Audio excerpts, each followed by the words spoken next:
कि 24 घंटा चाहे जिस वक्त गरीब जाए या अमीर जाए, तुरंत हम लोग को सुविधाएं मिलती हैं। जो सुविधा सरकार हमारे माननीय योगी जी, मोदी जी जो उपलब्ध कराते हैं वो हम तक पहुंचता है। चाहे मुस्लिम महिलाएं हैं या हिंदू महिलाएं हो या कोई भी महिलाएं हो, इतना उन्होंने हम लोगों को सुविधा दे रखा है कि हम लोग और किसी सरकार के बारे में सोच ही नहीं सकते। लोकसभा कैसरगंज से हमारे जो करण भैया हैं, ये 5 लाख पार ही वोटों से जीतेंगे। मुझे नहीं लगता कि और कोई सरकार इतनी महिलाओं के प्रति जागरूक होगी या इतना कोई कार्य कर पाएगी। और जो हमारे करण भैया हैं, अब वो टिकट अब पाए हैं, लेकिन इसके पहले भी वो सुख में दुख में पहुंचते थे। तो हम लोग को ये उम्मीद है कि करण भैया जितना कह रहे हैं उससे कहीं ज्यादा वो खरा उतरेंगे।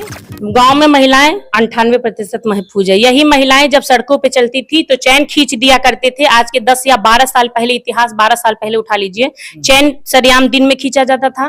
कोई महिलाओं को दोपहर में निकलने नहीं दिया जाता था। शाम के बाद तो सोचने का प्रश्न ही नहीं उठता था कि हमारी बेटी बहनें घर से निकले। लेकिन जब से हमारी मोदी जी का सरकार आया और हम लोगों को स्वतंत्रता उन्होंने इतना दे रखा है। जब नमस्कार, एनडी न्यूज देख रहे हैं आप। मैं हूं संजय सिंह चौहान। कैसरगंज के चुनावी कवरेज पे हम निकले हैं और तमाम हिस्सों की आपने तस्वीरें देखी। कैसरगंज की जो महिलाएं हैं वो क्या सोचती हैं, यहाँ के प्रत्याशी जो करण भूषण सिंह हैं और जो 5 लाख वोटों से जीतने का दावा किया जाता है, कितना साथ देंगी महिलाएं, इस पर बातचीत करने के लिए हम मौजूद हैं बेलसर में। बेलसर के प्रधान जागृति सिंह हमारे साथ में मौजूद हैं। सबसे पहला सवाल ये है कि मोदी जी हो चाहे भारतीय जनता पार्टी, ये कहती है कि हमने महिलाओं के लिए बहुत काम किया है, हम लोग ग्रामीण क्षेत्र में बैठे हैं।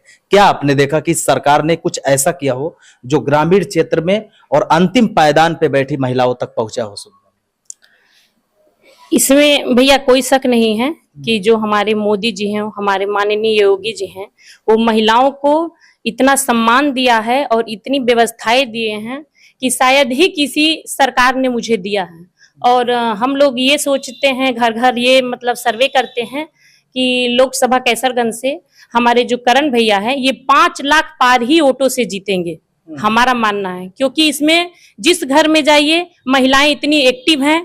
करण भैया पहली बात तो 15 साल से घर घर में महिलाओं से, पुरुषों से, बच्चों से हर एक में एकदम परिवार के रूप में मिलना, एकदम जगह जगह पहुंचना और हर एक जगह भैया उपलब्ध रहते हैं, चाहे सुख हो चाहे दुख हो। इसलिए हम महिलाओं का मानना है कि 5 लाख वोटों से ही भैया जीतेंगे। हो सकता है 5 से 6 लाख या 6.5 लाख भी जा सकता है। अगर बात की जाए कैसरगंज में, तो राजनीति में जिस प्रकार से पुरुष एक्टिव हैं, महिलाओं का कहाँ देखती हैं आप, कितना एक्टिव हैं? और ये जो मत प्रतिशत है कैसरगंज का, इस बार महिलाएं कितना उत्साहित है इस चुनाव को लेकर?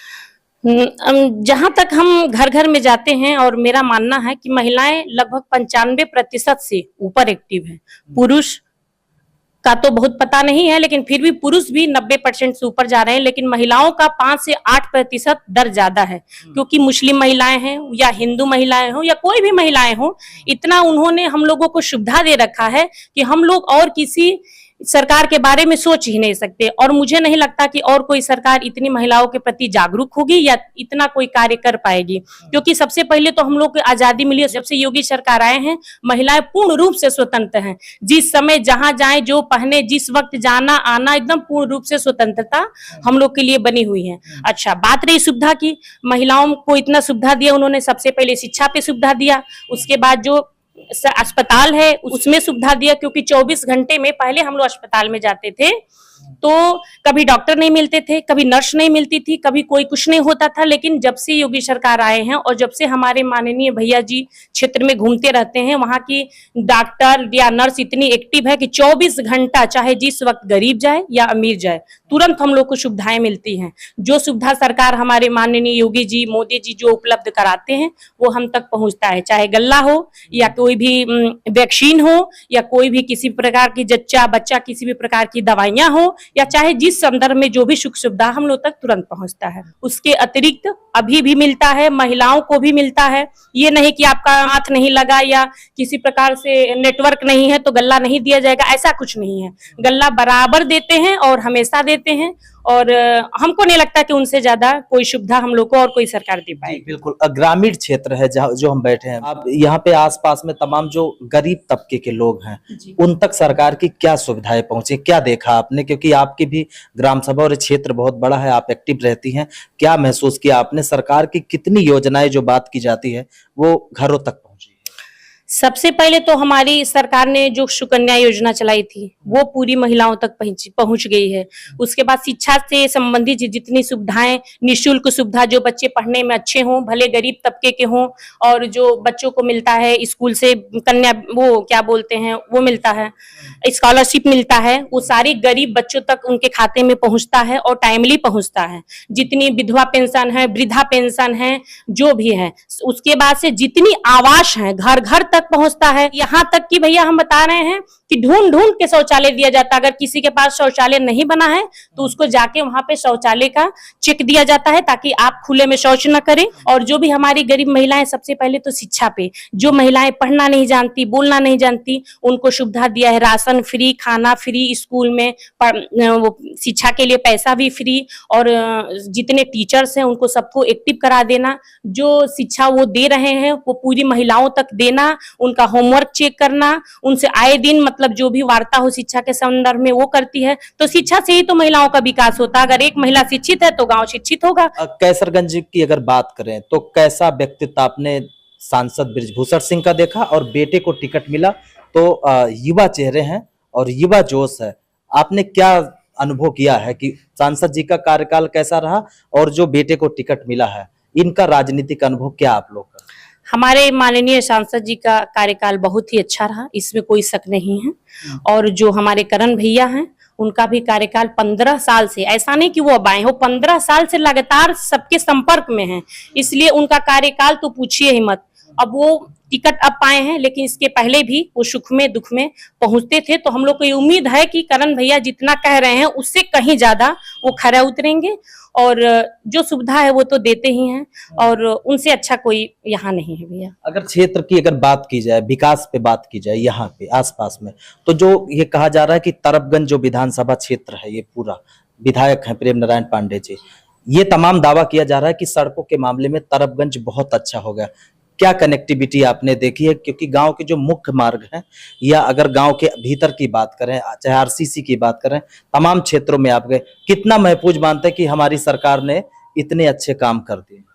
हाँ, ये मेरा मानना है कि जो हमारे सरकार हैं उनसे बेहतर कोई कार्य किया ही नहीं है। जो हमारे तरबगंज के माननीय प्रेम नारायण पांडे जी हैं, ये जब से विधायक बने, इसके पहले भी तो जितनी भी सड़कें थी, पहले हम लोग इसी सड़के पे जाया करते थे तो गड्ढा होता था। हमारे जो रगड़गंज मार्केट में जो सड़कें थी, इसी सड़कों पे पहले का इतिहास उठा लेंगे, आज के 12 साल पहले का, तो धान की रोपाई होती थी। लेकिन जब से हमारे विधायक जी, हमारे सांसद जी एक्टिव हो गए और हर जगह अपनी पूरी योजना पास करने लगे, और हमारे मोदी जी, योगी जी जो भी योजनाएं देते रहे उसका पूर्ण रूप से हम लोग को लाभ दिए, और सारी सड़कें इतनी अच्छी व्यवस्थित रूप से बना दी गई कि अब किसी प्रकार का कोई उसमें दिक्कत नहीं होता है। चाहे दिन में जाइए, रात में जाइए, और सड़कों से तो एकदम बेखौफ होके रहना हम लोगों को, कहीं कोई गड्ढा नहीं है, और बहुत ही अच्छा कार्य किया है उन्होंने। और तरबगंज का तो पूछना नहीं, हमारे पांडे जी हैं, वो बहुत ही अच्छे व्यक्ति भी हैं, बहुत अच्छे उनके कार्य भी थे और हैं और रहेंगे भी। इसलिए भैया हमको लगता है कि एकदम भाजपा मय है, हिंदू हो या मुस्लिम हो, सारी महिलाएं बहुत ही खुश हैं इस सरकार से, और हमको नहीं लगता कि आने वाली 10 सालों में कोई और सरकार आ पाएगी। लॉ एंड ऑर्डर की जो बात की जाती है, कितना मानते हैं गांवों में आज महिलाएं कितना महफूज है? गांव में महिलाएं 98% महफूज है। यही महिलाएं जब सड़कों पे चलती थी तो चैन खींच दिया करते थे। आज के 10 या 12 साल पहले, इतिहास 12 साल पहले उठा लीजिए, चैन सरेआम दिन में खींचा जाता था। कोई महिलाओं को दोपहर में निकलने नहीं दिया जाता था। शाम के बाद तो सोचने का प्रश्न ही नहीं उठता था कि हमारी बेटी बहनें घर से निकले। लेकिन जब से हमारी मोदी जी का सरकार आया और हम लोगों को स्वतंत्रता उन्होंने इतना दे रखा है, जब से हमारे क्षेत्र के जितने हमारे नेताजी हैं, जो भी उनके कार्य रहे, जो भी इनकी मतलब शासन प्रशासन को जो भी सुरक्षा इन्होंने दिया है, बहुत ही अच्छा दिया है। और हमको ऐसा मानना है मेरा कि जितनी महिलाएं हैं वो स्वतंत्र हैं, उनको अब एहसास हो रहा है कि हम महिलाएं हैं, और उनको अब गर्व हो रहा है। पहले महिलाओं को दबा दिया जाता था, चाहे जिस भी मामले में कहा जाता था तुम महिला हो, शाम के बाद क्यों निकलोगी, तुम औरत हो, दोपहर में क्यों निकलोगी। लेकिन अब ऐसा कोई प्रश्न नहीं होता है। जिस घर में जाइए, महिलाएं दिन हो या रात हो, हमको लगता है कि पुरुषों से ज्यादा कार्य महिलाएं कर रही हैं। अब की बार कैसरगंज में कितने वोटों से जीत मानती है? 5.5 लाख वोटों से प्लस है। कौन राजनीतिक ऐसा भारतीय जनता पार्टी में नेता है जिसको आप ज्यादा सुनती हैं और जिसे आप पसंद करती हैं? हम लोग पसंद तो अपने नेताजी को करते हैं क्योंकि हम लोग पारिवारिक रूप से जुड़े हुए हैं। उसके बाद हम लोग करण भैया को करते हैं क्योंकि करण भैया भी उतने दिन से ही आते जाते हैं, 15 से 18-20 सालों से ही आना जाना बराबर। तो हम लोग के लिए ये दो लोग, इन परिवार को छोड़ के किसी और को सोचना ही नहीं है। सड़कों के मामले में अगर तरफगंज विधानसभा की बात की जाए तो 10 में से कितना नंबर देंगे? हम 10 में से 9 नंबर देंगे।